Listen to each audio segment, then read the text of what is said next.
Hello everyone. Today we talk about how to fix the app of Wattpad. We will go to settings.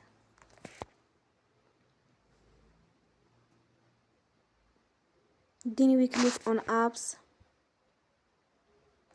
After that we search the app Wattpad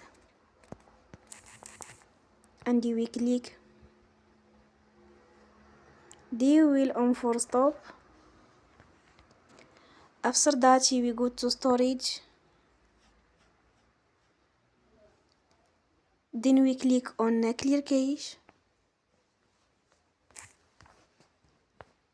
In the end, turn off your phone and you will recharge your phone again.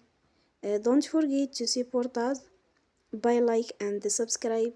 See you next time and thank you for watching.